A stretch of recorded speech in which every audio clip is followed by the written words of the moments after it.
We are joined now by Dan Mills, CEO of the Home Builders Association of Greater New Orleans. How you doing, Dan? Good morning, Tommy. Thanks for having me on. Thanks for taking the time. Tell me about the whole history, if you will, of resilient roofing and how the Home Builders Association got involved and the reason for that. You know, the thing that has just happened is that FEMA has released a new fact sheet for the 2024 Building Code adoption tracking. And this document shows that Louisiana is far and away ahead of all of our neighbors in terms of building code adoption. And that is really important because it sets the standard for resilient construction. That means that we're implementing wind mitigation features in all of our construction today moving forward and on re-roofing going forward from today as well. So that means that this is a real tool that the insurance commissioner Temple can have in his hand to show to the insurance carriers to say, we are taking this seriously. And when I say far and away above, we're rated at 98.4 compared to Texas at 30.3, Arkansas at 40.6, and Oklahoma at 0.5. So, you know, our compliance is huge, and that's due in no small part to a lot of the work that the HBA has been doing for the last 20 years. Talk about, if you will, Dan, what that is, that 98.4% of what? What does that mean? So what they're talking about is if we have adopted statewide building codes that meet resilient requirements, and we now have adopted the most resilient codes on the Gulf Coast. So let me step back for just a second, because the state adopted the first mandatory statewide building code, which is called the Louisiana State Uniform Construction Code, in 2005. As you can imagine, when Katrina occurred, that allowed us to put standards in place that began attracting insurance companies back at that time. So after Ida came through, we formed an insurance task force, and the insurance task force included many individuals from all sorts of industries, including banking and mortgaging, insurance, land development, home builders, etc. So we got a lot of diverse input, did brainstorming. There were two major things that came out: tort reform and resilient construction. As home builders, we can't do anything about tort reform, so we're leaving that to the legislature. But on resilient construction, we said we need to do a better job. And it costs more money to construct, but in the long run, we have to have insurance, and this allows us to have savings. So we adopted the latest international residential codes in 2022, which was the first action that the ITF supported. They became law on January 1st of 2023. The next thing that we heard from the insurance carriers was, great, you have these fantastic codes, best codes on the Gulf Coast. How do we know that you're installing roofs to this new standard? So our ITF came back and said, let's pass this resolution that says we're going to push for inspections of the re-roof in the wind zone areas of southern Louisiana. And so what that means then is that we can document that the roof installations are occurring at the new code standard, and it can be displayed in a public database at the municipal level. So we had South Central Planning and the River Parishes adopted the code first. And Jefferson Parish looked at it and said, well, we need a way to do this that's not going to slow down inspection.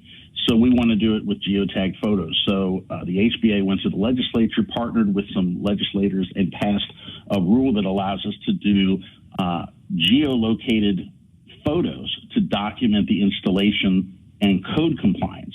So Jefferson Parish adopted a reduced fee permit at $50, and they used the geotagged photos in order to show that the roof is installed to the proper code, and they implemented that on August 1st. So they were the first major parish in our area to do that.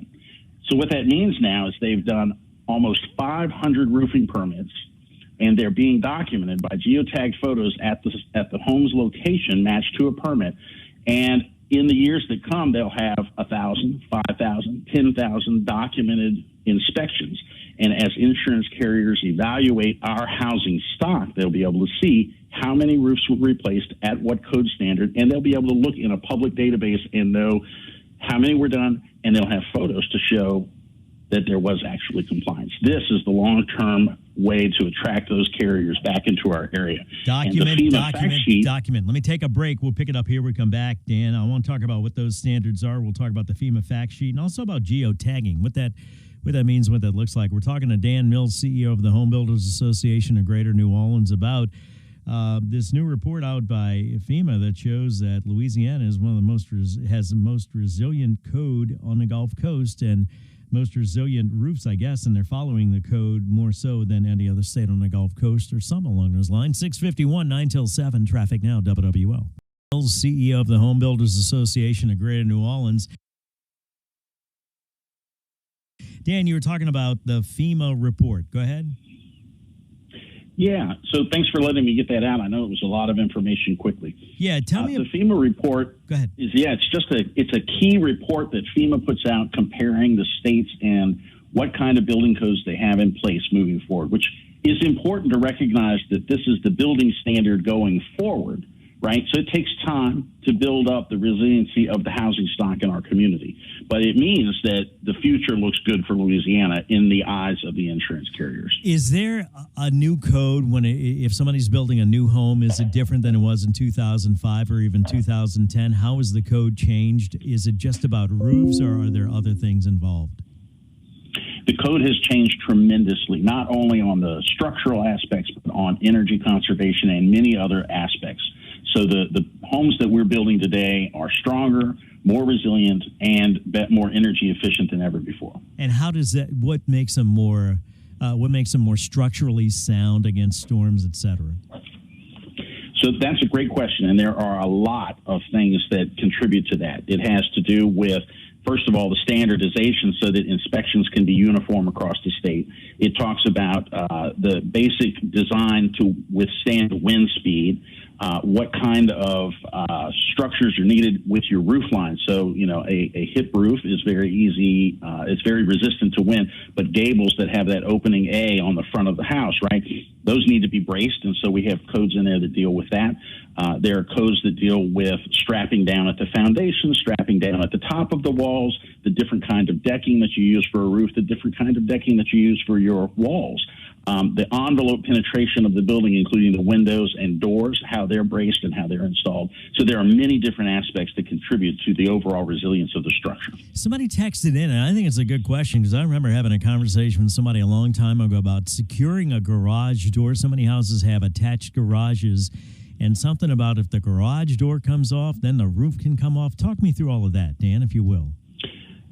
So I'm here to tell you that is absolutely something that we see in the field frequently.